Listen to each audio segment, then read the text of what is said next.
வணக்கம் தமிழ் உறவுகளே, வாருங்கள் இன்றைய தினம் சுமை தாங்கி கற்களை பற்றி பார்ப்போம். அது என்னடா சுமை தாங்கி கற்கள் என்று இன்றைய இளைய தலைமுறைகளுக்கு தெரியாமல் இருந்தாலும் பழையவர்களுக்கு, எங்களுடைய மூதாதையர்களுக்கு அதை பற்றி நன்கே தெரியும்.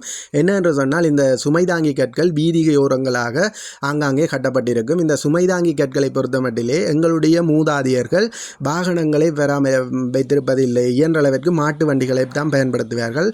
அதிலும் அதிகமானவர்கள் நடைபயணமாகத்தான் தங்களுடைய உற்பத்தி பொருட்களை சந்தைக்கு கொண்டு போவதென்றான, சந்தையில் இன்று பொருட்களை வாங்கி கொண்டு வருவதென்றாலும் தலையிலே மூட்டை முடிச்சுகளை கட்டி கொண்டு வருவார்கள். அவ்வாறு வரும் பொழுது இளைப்பாறுவதற்காகத்தான் இந்த சுமைதாங்கி கற்கள் கட்டப்பட்டிருக்கும். தலையிலே இருக்கின்ற பாரத்தை இந்த கல்லிலே இறக்கி வைத்து விட்டு சிறிது நேரம் இளைப்பாறி விட்டு மீண்டும் தங்களுடைய பயணத்தை தொடர்வார்கள்.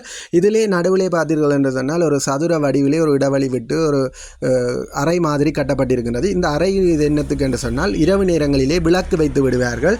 விளக்கு வைப்பது காற்று நூக்காத மாதிரிக்கு அதை வைத்திருக்கின்றார்கள். இதன் மூலம் வெளிச்சம் கிடைக்கும். இரவு பயணம் செய்பவர்களுக்கு இளைப்பாறக்கூடிய இடம் இருக்கின்றது என்பதை அறிந்து கொள்வார்கள்.